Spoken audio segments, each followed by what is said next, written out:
Hi, it's me again on the second part of fear.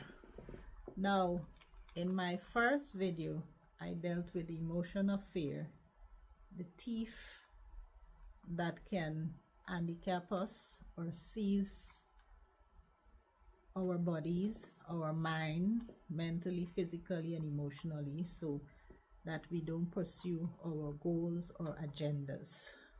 And today, in part two, we'll go over ways to overcome or manage fear so it doesn't control us. Instead, it fuels our growth.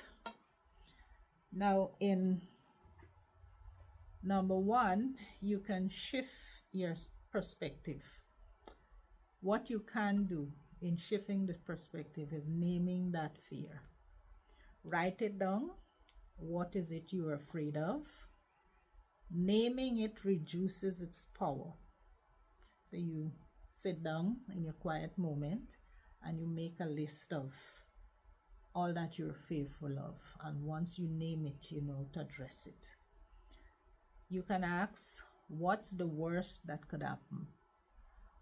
Often the reality isn't as bad as our mind imagines. So sometimes you just worry for nothing. And you reframe fear as excitement. So as instead of looking at fear in a negative light, you can look at it in a positive light. And you reframe it as an excitement. And as the physical sign of fear, racing heart, sweating are almost the same as excitement. Just like you just flip the story you tell yourself. Instead of telling yourself, well, okay, I can do this, just tell yourself, yes, I can, and just get it done. Number two, you build mental strength. Affirmation and positive self-talk. Replacing I can't with I'm learning how. So when fear grips you, instead of saying, no, I don't think I can do this, I can't, you just reframe it and say, well, okay, I will try, or I'm learning how to.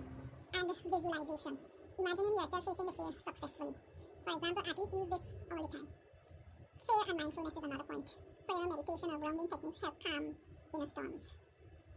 Number three, take small steps. Break it down. Big fear shrink when you take one step at a time. Like the saying goes, 1,000 miles begin with the first step. Well, this is a similar example. Face it gradually. If public speaking scares you, start with a small group before a big stage. Or you can use your mirror. You speak to your mirror and it's like the looking glass self. You're speaking to the mirror so the mirror is looking back at you.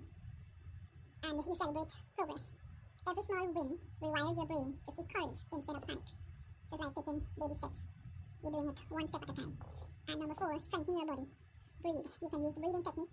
Slow deep breaths tells your nervous system you are safe. You can also exercise. Physical movement burns off stress, hormones, and boosts confidence.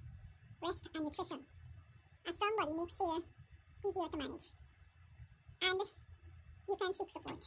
Talk it out. Share your fears with a trusted friend, mentor, or a counselor. Sometimes we tell ourselves, that you can deal with it alone, but then sometimes you can't. And sometimes it's a reality that a lot of us don't want to face, because sometimes you may have a problem and somebody say, okay, talk to someone, and then you say, okay, well, what you call them, shrink? You don't need that, but then if the problem persists, maybe you need to get some help. And you can learn from others. Read or watch stories of people who overcome similar fears and, professional help. If fear turns into anxiety or panic, therapy or coaching can provide tools. So sometimes it's just like business. You need a business coach. You need someone to talk to, because you may have all these ideas, but you don't know where to start, how to start. You always need guidance. It's similar. It's better to get the help you need than to not get the help at all, and then something's happen and then you have regrets.